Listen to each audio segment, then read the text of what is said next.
শুভেন্দু অধিকারীকে এই প্রশ্নটা জিজ্ঞাসা করুন মেন স্ট্রিম মিডিয়াদের কাছে আমার প্রশ্ন, যে আপনারা জিজ্ঞাসা করুন যে শুভেন্দু বাবু, আপনার নেতৃত্বে পুলিশ প্রশাসন চলছে, তাহলে পুলিশ যখন দুষ্কৃতীদের অ্যারেস্ট করলো তার 3 ঘন্টার মধ্যে পুলিশ তাদের ছেড়ে দিল কিভাবে, কিসের জন্য ছেড়ে দিল, এবং যে পুলিশ অফিসার এই কাজ করেছেন তাকে কেন চাকরিতে এখনো পর্যন্ত বহাল রেখেছেন। নমস্কার দর্শক, সংবাদ আবির্ভাবের গুরুত্বপূর্ণ সংবাদে আপনাদের সকলকে স্বাগত।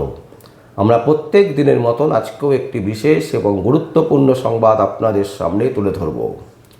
দর্শক, আমরা যেটা দেখলাম যে বাংলার যত সংবাদ মাধ্যম আছে, মেন স্ট্রিমের মিডিয়া, তারা বারুইপুরে গতকাল পৌঁছতে পারল না, সেভাবে কোনো নিউজ তারা করতে পারল না।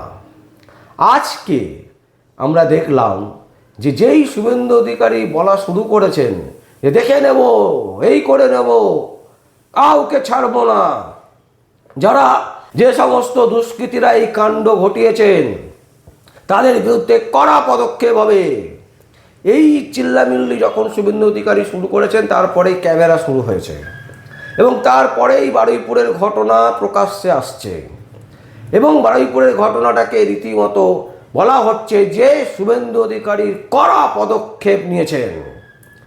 কিন্তু শুভেন্দু অধিকারীকে এই প্রশ্নটা জিজ্ঞাসা করুন মেন স্ট্রিম মিডিয়াদের কাছে আমার প্রশ্ন, যে আপনারা জিজ্ঞাসা করুন যে শুভেন্দু বাবু, আপনার নেতৃত্বে পুলিশ প্রশাসন চলছে, তাহলে পুলিশ যখন দুষ্কৃতীদের অ্যারেস্ট করলো তার 3 ঘন্টার মধ্যে পুলিশ তাদের ছেড়ে দিল কিভাবে, কিসের জন্য ছেড়ে দিল, এবং যে পুলিশ অফিসার এই কাজ করেছেন তাকে কেন চাকরিতে এখনো পর্যন্ত বহাল রেখেছেন।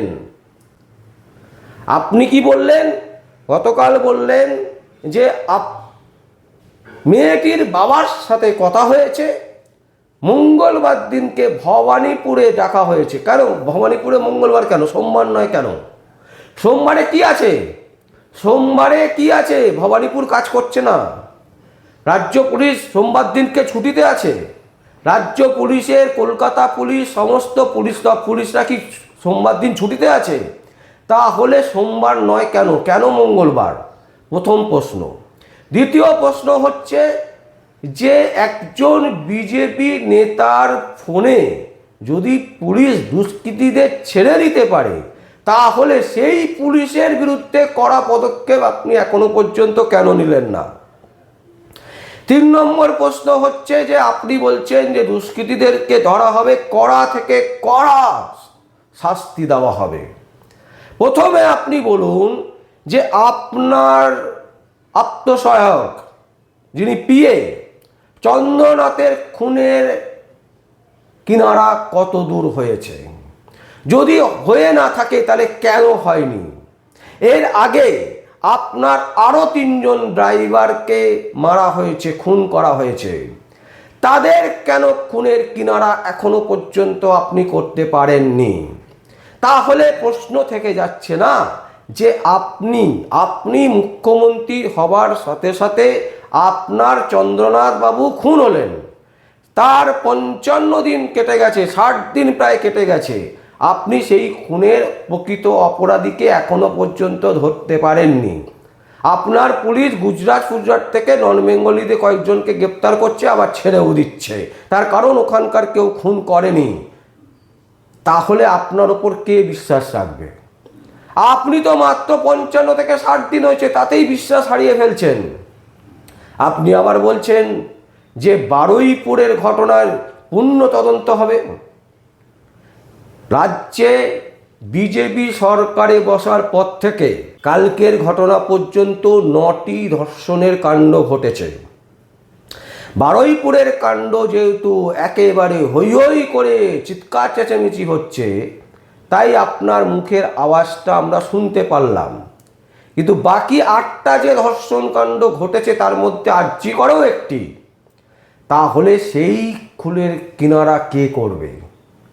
কে করবে? এবং আমরা জানি আজ থেকেই বাংলার যে সমস্ত দালাল ইউটিউবাররা আছে, চটি চাটা ইউটিউবার, ফেসবুকে যে সমস্ত যারা ক্রিয়েটার বলে যাদেরকে বিশেষ করে একেবারে মার্ক করা আছে, প্রত্যেকটা মানুষ জানে যে এরা চিটিংবাজ, এরা হচ্ছে রীতিমতো একেবারে মানে পয়সা নিয়ে নিউজ করে, রীতিমতো এরা চটি চাটা, একেবারে স্পষ্ট। কালকে কোনো নিউজ ছিল না এদের চ্যানেলে, আজ থেকে শুরু হয়ে যাবে। এবং আমরা হলফ করে বলছি, এই সমস্ত সোশ্যাল মিডিয়া এবং যে সমস্ত মেন স্ট্রিম মিডিয়া যারা সত্যি সত্যি সংবাদ পরিবেশন করছে না বাংলাতে, বাংলার অবনতির পেছনে এই সমস্ত সংবাদ মাধ্যম, ইউটিউবার, ফেসবুকার যারা করেন, তারাও কিন্তু সমানভাবে দায়ী। বারুইপুর কাণ্ড নিয়ে আমরা দেখলাম আরও একটা জিনিস আশ্চর্যতম। মমতা ব্যানার্জি, প্রাক্তন মুখ্যমন্ত্রী, তিনি যাবেন বলেছিলেন, সঙ্গে সঙ্গে তার বাড়িতে কয়েক হাজার পুলিশ নামিয়ে দেওয়া হলো তার বাড়ির সামনে। একেবারে মেরেটাই পর্যন্ত প্রায় নেমে গেলে হয়।